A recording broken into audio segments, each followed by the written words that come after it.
Good evening. Biological classification जो chapter चल रहा है इसमें हम लोग फंजाई को देख रहे थे। फंजाई में हमने एसेक्सुअल रिप्रोडक्शन पूरा देख लिया था। आज जो है हम लोग यहाँ पे सेक्सुअल रिप्रोडक्शन की बात करेंगे। सेक्सुअल रिप्रोडक्शन में क्या होता है बात समझिएगा, क्योंकि सेक्सुअल रिप्रोडक्शन जो आपको हायर लेवल पे देखने को मिलता है या हायर प्लांट में या हायर एनिमल में देखने को मिलता है, उस टाइप का सेक्सुअल रिप्रोडक्शन यहाँ नहीं होता है। लेकिन बेसिकली जो होता है यहाँ पर गैमीट्स के फॉर्मेशन हो रहे हैं, ठीक है। और गैमीट्स जो है दो डिफरेंट बॉडी सेम स्पीसीज़ की दो डिफरेंट प्लांट से आ रहे हैं, इसलिए यहाँ पर क्या बोला जाएगा कि यहाँ पर सेक्सुअल रिप्रोडक्शन हो रहा है। देखिए ध्यान से समझिएगा, इसमें थोड़ी सी पॉइंट्स में आपको प्रॉब्लम हो सकती है, इसलिए बहुत आराम से बहुत तसल्ली से इस टॉपिक को देखिए। देखिए बैक्टीरिया और वायरस या फिर आप फंजाई की बात करते हो, वायरस तो अभी मैंने पढ़ाया नहीं, वायरस एकदम लास्ट टॉपिक है। जो मैंने आपको बैक्टीरिया पढ़ाया, फंजाई पढ़ाया, एल्गी, ये तीन टॉपिक अगर बहुत अच्छे से आप कंप्लीट कर लेते हैं, बहुत तसल्ली से पढ़ लेते हैं, तो आपके नीट के लगभग जो लोअर बॉटनी के क्वेश्चन होते हैं वो ज़्यादातर यहीं से पूछे जाते हैं। तो ये आपका पोर्शन आपके हाथ में रहेगा, ठीक है। यहाँ पर ध्यान से देखिएगा, यहाँ पर क्या होता है कि मैंने बात की थी माइसीलियम की, मैंने बताया था माइसीलियम क्या होता है। माइसीलियम का मतलब सीधी बात है कि थ्रेड लाइक स्ट्रक्चर होते थे हाइफी, और जब वो ग्रुप में आते थे तो उनको हमने नाम दे दिया गया था माइसीलियम। ये जो माइसीलियम होता है, ये माइसीलियम कैसा है, ये माइसीलियम है आपका हेप्लॉइड, ठीक है। कैसा है, हेप्लॉइड है। हेप्लॉइड या इसकी जो मेन बॉडी है वो कैसी है, गैमेटोफाइटिक। अगर बॉडी गैमेटोफाइट है तो उसका मतलब सीधी बात है कि बॉडी कैसी है, हेप्लॉइड। अगर मैं बोल रहा हूँ कि बॉडी स्पोरोफाइटिक है तो इसका मतलब बॉडी कैसी होगी, डिप्लॉइड। तो यहाँ पर ये टर्म्स में कंफ्यूज मत होइएगा, हेप्लॉइड और डिप्लॉइड। नंबर ऑफ क्रोमोसोम जिसमें 2 यन होंगे उसको हम लोग बोलते हैं डिप्लॉइड, और जिनमें यन होते हैं उनको बोलते हैं हेप्लॉइड। तो यहाँ पर इसकी जो मेन बॉडी है वो क्या है, हेप्लॉइड है। हेप्लॉइड बॉडी से गैमीट्स का फॉर्मेशन हो रहा है। किसका फॉर्मेशन होगा, गैमीट्स का। देखिए सेम स्पीसीज़ की दो डिफरेंट बॉडी हैं जिनको हमने नाम दे दिया माइसीलियम, इसको बोल रहे हैं माइसीलियम 1 और इसको नाम दे दिया गया माइसीलियम 2, और दोनों क्या कर रहे हैं, गैमीट्स का फॉर्मेशन किया। और जिस प्रोसेस से कर रहे हैं उस डिवीजन को हम लोग मियोसिस नहीं बोलेंगे। यहाँ पर मियोसिस का प्रोसेस नहीं है, क्योंकि पहले से बॉडी गैमेटोफाइटिक है तो बॉडी ने क्या किया, माइटोसिस की। माइटोसिस करके किसका फॉर्मेशन कर रहे हैं, गैमीट्स का। तो जैसे ही माइटोसिस होगी उसके बाद जो स्पोर बन रहे हैं या जो गैमीट्स बन रहे हैं, ये गैमीट्स भी कैसे होंगे, ये गैमीट्स भी हेप्लॉइड होंगे, क्योंकि इनकी जो मेन बॉडी है वो कैसी है, हेप्लॉइड है, ठीक है। गैमीट्स का फॉर्मेशन हो गया हेप्लॉइड, ठीक है। उसके बाद ये दोनों गैमीट्स आपस में फ्यूज़ होते हैं। एक्चुअली में यहाँ पर जो फ्यूज़न होता है वो पहले किसी भी सेल में डिवीज़न जब होता है तो उसमें क्या होता है कि पहले न्यूक्लियस का डिवीज़न होता है, फिर उसके बाद क्या होता है, साइटोप्लाज्म का डिवीज़न होता है।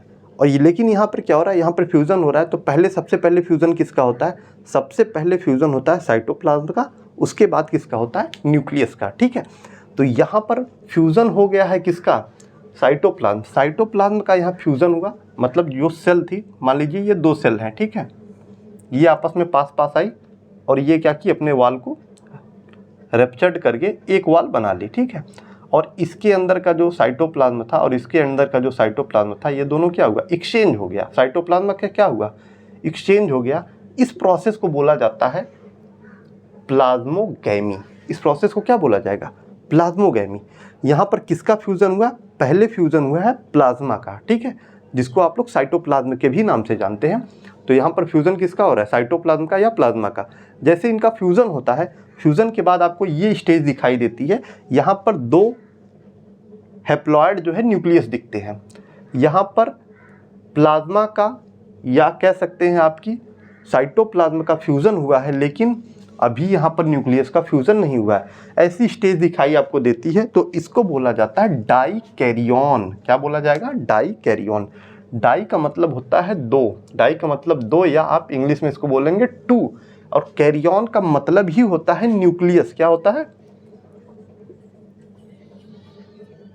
न्यूक्लियस, ठीक है।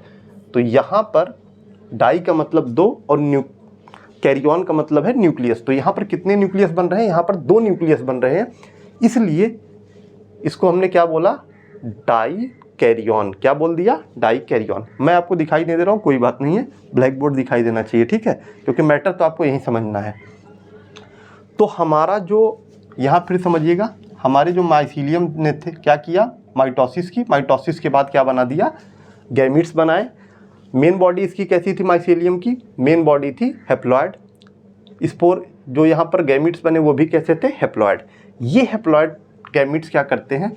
इनमें फ्यूज़न होता है। और पहले फ्यूज़न किस में होता है? तो पहले फ्यूज़न होगा प्लाज्मा में, और इस प्रोसेस को बोलते हैं प्लाज्मोगैमी।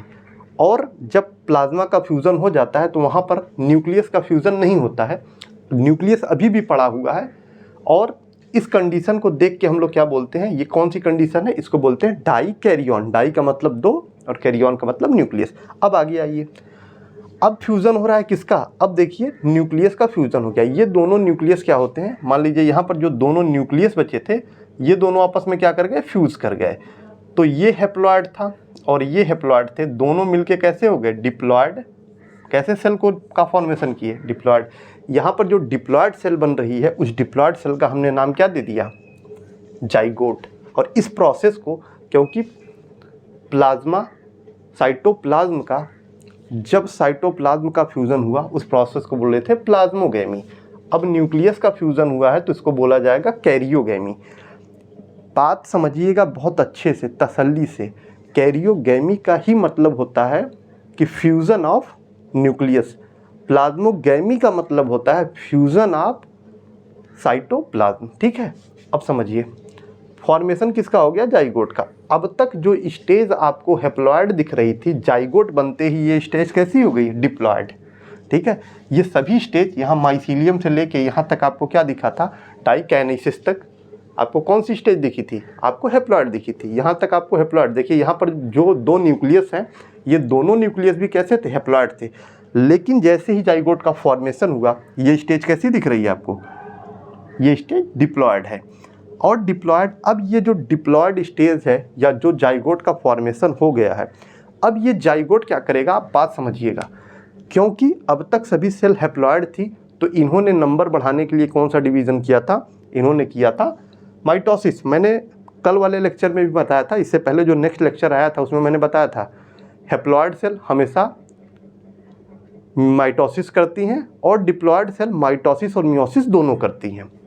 लेकिन कभी भी कोई हैप्लॉइड सेल जो है मियोसिस नहीं करती है। यहाँ पर भी क्या है देखिए, अब बन गया है क्या? जाइगोट। तो यहाँ पर जाइगोट क्या करेगा? अब मियोसिस होगी। क्या होगी? अब मियोसिस की प्रोसेस होगी। यहाँ तक जितनी स्टेज आपको दिखी थी सब क्या थी? सब स्टेज में आपको दिखा था कि माइटोसिस हुआ। देखिए यहाँ पर क्या हुआ था? माइटोसिस हुआ था। लेकिन यहाँ पर अब क्या होगा? जाइगोट क्या करेगा? मियोसिस। और मियोसिस करने के बाद क्या करेगा? स्पोर का फॉर्मेशन कर देगा। जैसे ही मियोसिस होगी, क्योंकि ये मेन सेल जो थी जाइगोट, वो कैसी थी? वो डिप्लॉइड थी। और मियोसिस करके जो सेल बना रही है वो कैसी होगी? हैप्लॉइड। और ये हैप्लॉइड सेल जो होती है, इन्हीं हैप्लॉइड सेल को हम लोग नाम दे देते हैं स्पोर। क्या नाम दे देंगे? स्पोर, ठीक है। यही हैप्लॉइड सेल क्या है? स्पोर। और ये स्पोर आगे चल के जर्मिनेट होगा। जर्मिनेट होने के बाद क्या करेगा? नई माइसीलियम या नई बॉडी का फॉर्मेशन करेगा। ये पूरा सेक्सुअल रिप्रोडक्शन की आपकी साइकिल है, ठीक है। ये साइकिल एग्ज़ाम में आपको बनाने को भी आ सकता है। मैं एक बार हट जा रहा हूँ, खूब अच्छे से इसका स्क्रीनशॉट ले लीजिए, फिर जो है इसमें कुछ बातें और आपको बताता हूँ। चलिए इसको बना लीजिए, ठीक है। बहुत ज़्यादा टॉपिक को डिटेल में ना जाके आराम से ऐसे शॉर्ट नोट बनाते जाइए। एग्ज़ाम में यही आपको अच्छा काम देने वाला है, ठीक है।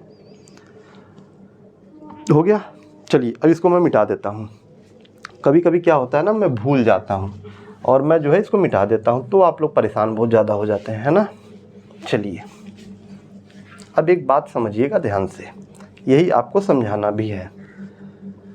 जब हम लोग फंजाई के आगे टाइप देखेंगे, फंजाई को हम लोग 4 टाइप में भी डिवाइड करेंगे, ठीक है। तो आगे जो टाइप इसके देखने वाले हैं, उससे पहले ये बातें आपको जाननी ज़रूरी है, क्योंकि फंजाई के जो 4 टाइप होते हैं, या जिसको 4 टाइप में हम लोग डिवाइड किए हैं, उसी को अभी देखा जाएगा, ठीक है। देखिए कभी कभी मेरे साथ एक प्रॉब्लम होती है कि मैं हिंदी और इंग्लिश को मिक्स करके बोल देता हूँ। मुझे पता है ज़्यादातर स्टूडेंट जो हैं उनको भी हिंदी अच्छी आती है, तो हिंदी इंग्लिश, अच्छा जो मैं हिंदी बोलता हूँ ऐसा नहीं है कि आप लोग उससे परिचित नहीं हैं। बहुत सारे वर्ड हैं जो कभी कभी क्या होता है ना, फ्लुएंसी जो होती है बोलने में, जब भावनात्मक रूप से जुड़ाव आपसे हो जाता है, कभी जानते हैं जब मैं यहाँ पढ़ाता हूँ तो मुझे ऐसा लगता है कि मेरा स्टूडेंट जो है सामने बैठा हुआ है, तो भावनात्मक रूप से जो क्लासरूम वाली फीलिंग आती है वो यहाँ पे भी आ जाती है। तो पढ़ाते पढ़ाते भावनाओं में बह के जो है मैं हिंदी बोलने लगता हूँ। हालांकि हिंदी बहुत ख़राब नहीं, जैसे हम लोग हिंदी में ही पढ़ाते हैं, मैं इंग्लिश में नहीं पढ़ाता हूँ। एक्चुअली में क्या है, यहाँ पे जो वर्ड मैं लिखता हूँ वो इंग्लिश है, जो टर्म्स है वो मैंने इंग्लिश में लिखा है, लेकिन मैं बेसिकली जो आपको समझाता हूँ वो हिंदी में समझाता हूँ, क्योंकि मुझे पता है कि जो आपकी लैंग्वेज है, मदर टंग है, उसमें आपको समझाना ज़्यादा बेटर होगा। क्योंकि इंग्लिश में समझाने का मतलब ये होता है कि ज़्यादातर चीज़ें स्किप करने लगती हैं। ठीक है, मैं बहुत सारे बच्चों को देखा हूँ ऑफलाइन क्लास में, ICSE बोर्ड वाले बच्चे बैठते हैं, तो उनके साथ ये प्रॉब्लम होती है कि मैं जैसे ही कोई बात इंग्लिश में बता देता हूँ, फिर कुछ देर बाद कहते हैं सर इसकी हिंदी बता दीजिए। तो मुझे लगता है कि ज़्यादातर बेटर है कि बाईलिंगुअल ही पढ़ा जाए। ठीक है, अब देखिए एक बात समझिएगा, पहला जो स्टेज हुआ था जिसको हमने नाम दिया था प्लाज्मोगैमी, क्या नाम दिया था? प्लाज्मोगैमी। ठीक है, प्लाज्मोगैमी का मतलब था ये दो सेल थी, ये जब आपस में फ्यूज़ हो गई थी, क्या हुई थी? इनका फ्यूज़न हुआ था। और किसका फ्यूज़न हुआ था? एक्चुअली में फ्यूज़न हुआ था साइटोप्लाज्म का, न्यूक्लियस का फ्यूज़न नहीं हुआ था। इस स्टेज को हमने बोला था प्लाज्मोगैमी। क्या बोला था? प्लाज्मोगैमी। ठीक है, प्लाज्मोगैमी के बाद ये जो स्टेज बनी थी जिसमें न्यूक्लियस का फ्यूज़न नहीं हुआ था, आपको दो न्यूक्लियस दिखाई दे रहे थे, इसको हमने क्या बोला था? इसको बोला था डाई कैरियन। क्या बोला था? इसको बोला था हमने डाई कैरियन। ठीक है, ये जो डाई कैरियन था, ये जरूरी नहीं कि डाई कैरियन स्टेज दिखे, कभी कभी क्या होता है जब प्लाज्मा का फ्यूज़न होता है उसी के साथ साथ न्यूक्लियस का भी फ्यूज़न हो जाता है। ठीक है, अब न्यूक्लियस का जब फ्यूज़न हो जाएगा तो ये जो स्टेज आपको कैरियोगैमी दिख रही है, ये वाली स्टेज नहीं दिखेगी। ठीक है, ये स्टेज नहीं दिखेगी और आपको सीधे दिख जाएगा कैरियोगैमी। क्या दिख जाएगा?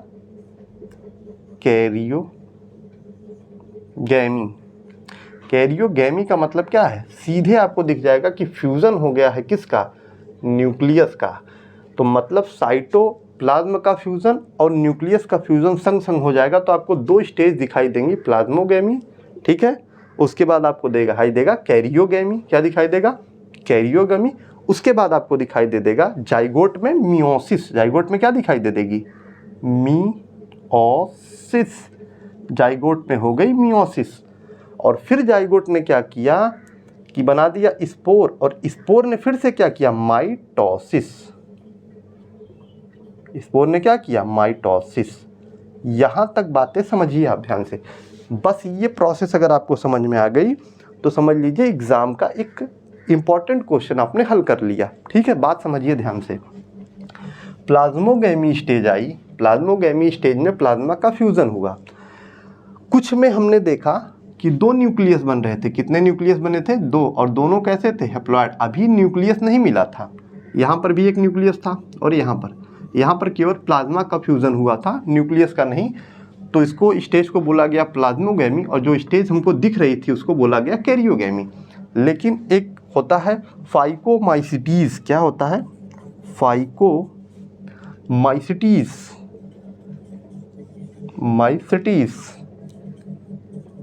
ठीक है, फाइकोमाइसिटीज़ जो होता है आपका, समझिएगा फाइकोमाइसिटीज़ के बारे में। हम लोग इसको देखेंगे बेसिडियोमाइसिटीज़। ठीक है, एस्कोमाइसिटीज़, ये टाइप होते हैं फंजाई के। तो फाइकोमाइसिटी जो फंजाई का टाइप है, इसमें आपको ये कैरियोगैमी स्टेज नहीं दिखाई देगी, एब्सेंट होगी। बाकी सब में दिखाई देगी, लेकिन फाइकोमाइसिटीज़ में ये स्टेज दिखाई नहीं देगी। इसीलिए मैंने आपको स्पेशली बता दिया, और यहीं से क्वेश्चन बनता है कि मतलब किस में जो है, किस टाइप में आपको जो है डाई कैरियन स्टेज नहीं दिखाई देगी। तो आप बताएंगे कि फाइकोमाइसिटीज़ में डाई कैरियन स्टेज नहीं दिखाई देगी, क्योंकि यहाँ पर सीधे जब प्लाज्मा का फ्यूज़न हो रहा था तो संग संग किसका हो गया है? न्यूक्लियस का फ्यूज़न। ये पूरा आपका सेक्सुअल रिप्रोडक्शन ख़त्म हो गया। अब हम लोग देखेंगे, देखिए इससे ज़्यादा सेक्सुअल रिप्रोडक्शन में कुछ पढ़िएगा भी मत, क्योंकि ना क्वेश्चन बनेगा ना क्वेश्चन पूछा जाएगा। ठीक है, अगर ज़्यादा आप लोग हाई लेवल पे पढ़ना चाहेंगे, बहुत ज़्यादा डीप जाना चाहेंगे तो माथा हो जाएगा ख़राब, ठीक है। उसके बाद फिर जो है पागल पागल टाइप का फीलिंग आने लगेगी, है ना, और आपको लगेगा कि बायोलॉजी सबसे बोरिंग सब्जेक्ट है। एक्चुअली में जो 11th का है ना, मैं यही नहीं समझ पाता हूँ कि 11th का जो सिलेबस डिज़ाइन किया गया है उसमें जानते हैं क्या है, सबसे पहले जो टॉपिक दिया गया है, जो पहला चैप्टर है जिसमें आप लोग टेक्सोनॉमी के पूरे कीवर्ड पढ़ते हैं, ठीक है, वो सबसे बोरिंग टॉपिक होता है। फिर सेकंड बायोलॉजिकल क्लासिफिकेशन, ये बहुत बोरिंग टॉपिक होता है। एक्चुअली में इम्पॉर्टेंट टॉपिक है, बोरिंग इसलिए मैं कह रहा हूँ क्योंकि बच्चों को मज़ा नहीं आता, क्योंकि पहली बार जो 10th से बच्चा आता है ना 11th में सीधे, उसके लिए सारे टॉपिक बिल्कुल नए होते हैं। अब उसको ये लगता है कि यार बायोलॉजी बड़ी कठिन है ना, तो ऐसा कुछ नहीं है। बायोलॉजी बहुत ही अच्छी सब्जेक्ट है। आप एक बार उसको क्या होता है कनेक्ट हो जाइए, तो कनेक्ट होने के लिए आपको वही पढ़ना है जो आपके लिए ज़रूरी है। अब आप पता चलेगा साइड बुक मोटी मोटी उठा लाइए, इतनी मोटी मोटी साइड बुक आती है मार्केट में, आप जैसे ही ला के रूम पे रखेंगे आपको देख देख के घबराहट होना शुरू हो जाएगी कि इतनी मोटी बुक मैं पढ़ूंगा कैसे, सर इतने स्लो पढ़ा रहे हैं, बुक ख़त्म नहीं हो पाएगी। एक्चुअली में जानते क्या है, सारी बुकें जो होती हैं, साइड बुक जो होती हैं, भाई इतनी पतली सी बुक अगर कोई 500 में बेचेगा तो आप ख़रीदना नहीं पसंद करेंगे। अब इतनी मोटी बुक कोई 1500 में बेचेगा तो आप ख़रीदना पसंद करेंगे। जितने एक्स्ट्रा मटेरियल है ना, उसको पढ़ने की कोई ज़रूरत नहीं है। यहाँ पर जो आपको पढ़ा रहे हैं उतना पढ़ते रहिए, मेरे हिसाब से ये इनफ है। जो बोर्ड का आपका लेवल है उसके लिए भी इनफ है, और नीट में जो आप बेसिक जो उसका फाउंडेशन तैयार कर रहे हैं उसके लिए तो मोस्टली ये इनफ है, ठीक है। उससे ज़्यादा मत कुछ देखिएगा। मैं एनसीईआरटी पूरा पढ़ा रहा हूँ, एनसीईआरटी नहीं छोड़ रहा हूँ। इसका स्क्रीनशॉट ले लीजिए। बाकी जो है हम लोग आपसे मिलेंगे नेक्स्ट वीडियो में, ठीक है। Thank you.